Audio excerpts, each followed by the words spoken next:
We sure do. Coming up after the break, we'll show you the incident in the Broncos-Chiefs game that had the Chiefs coach apologizing to the Broncos. Then the Rockies say goodbye to a longtime fan favorite. I thought I was going to be working out some type of deal to stay a Rocky. And the Nuggets game goes down to the buzzer. Into Carmelo, 3 seconds.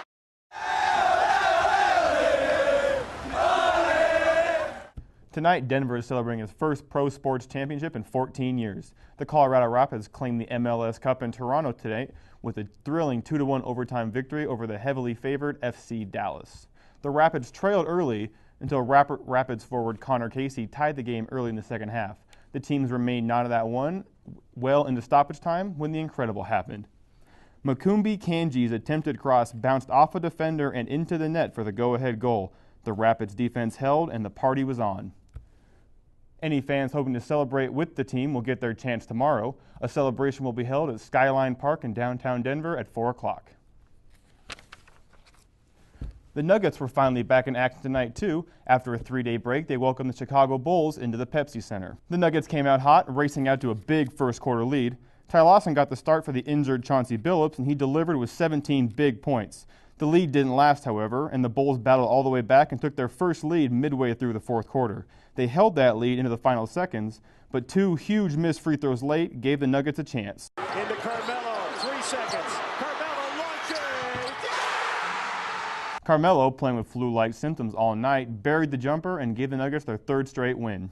The Broncos are coming off their best game of the season last night, but it was what happened after the game that had everyone talking. Annalisa Andrews is at the Broncos practice facility. Annalisa, what exactly happened? Thanks, Annalisa. That should definitely add a little extra drama to the rivalry.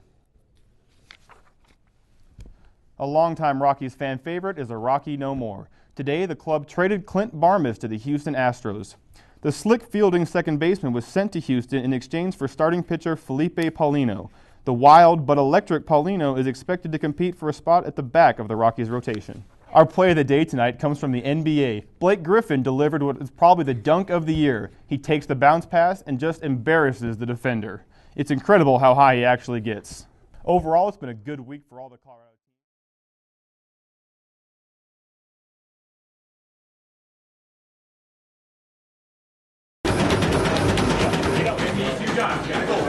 Gotta try.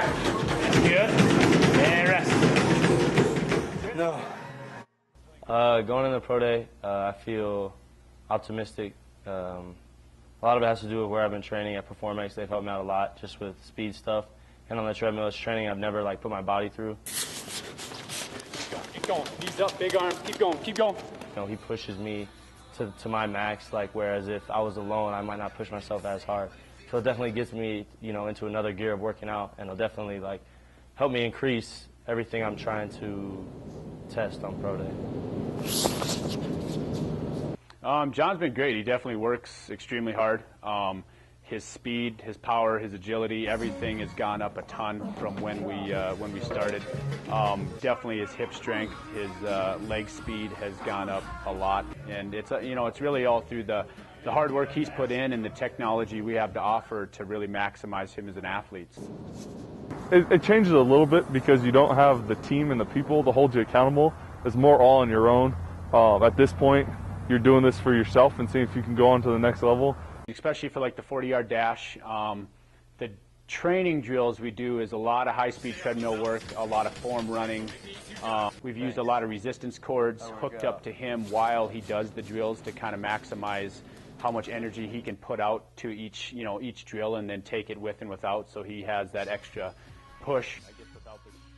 But training alone for something that could be possibly a career for me is exciting, and it's a different change and something I'm learning to enjoy a lot more than I used to.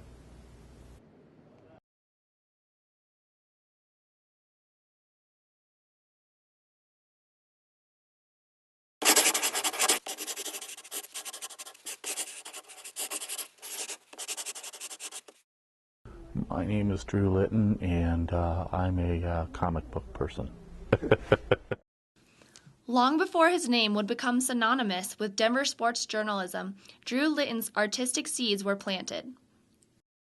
You know, when I was growing up and I would spend some time at my grandparents' house, the whole comic thing got started. Really, my grandfather on Sunday mornings, I would wake up and I would sit on my grandfather's knee and he would read me the Sunday funnies.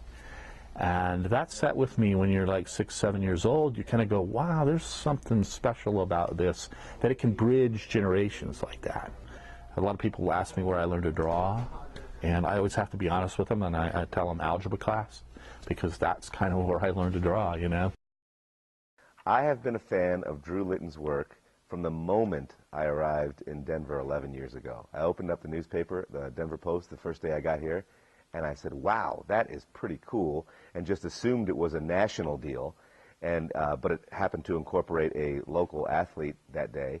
And then the next day it was another national-looking cartoon with a local topic, and the next day it was a national-looking cartoon with a local topic, and I finally put 2 and 2 together that Denver, Colorado was lucky enough to have the premier sports cartoonist in the world writing for them.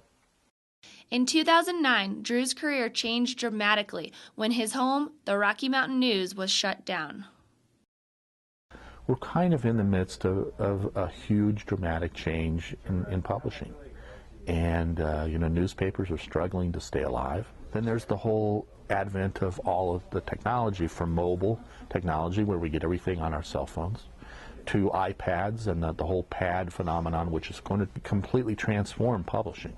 Can you imagine life without a bookstore? I mean, I can't. Now, I mean, I love coming in and at least seeing all the different colors of the titles, and it's an experience when you come in to see all the different colors and the magazines and the titles and the fonts. And this is a vibrant part of Americana. We got to find a way to keep this stuff alive, because it's too vital. It's too vital to, I mean, out of this grows, out of comic books and cartoons, grow movies. It grows incredible community. It's a vital part of us, and we can't lose it. We got to find a way to keep it.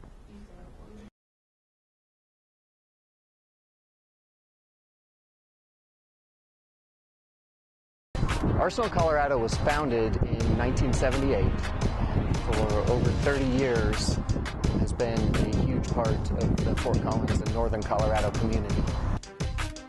We wanted to come up with a logo that showed strength, that showed stability.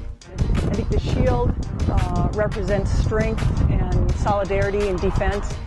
The blue is set to represent stability and confidence in our organization. The gold represents power and success. We've been a very successful club in a lot of ways. We've won plenty of championships and trophies, but again, we judge success by not only building great soccer players, but also great citizens.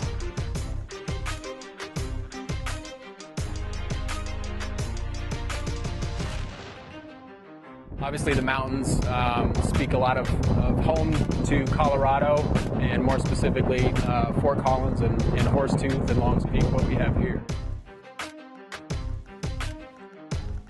The mountains are solid, stable. They've been there forever. As a club, we want to be the same thing.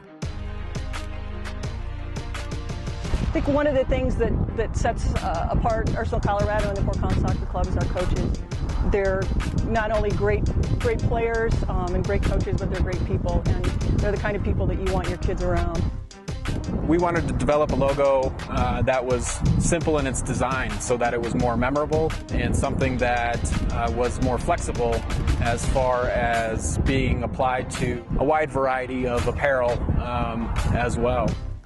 We gathered feedback and took some of the ideas from the community and the club and integrated them ultimately into what you see, which is the stylized A with the soccer. I love the new logo. I think it captures our history and where we've come from, but in a new and exciting way that also looks to the future.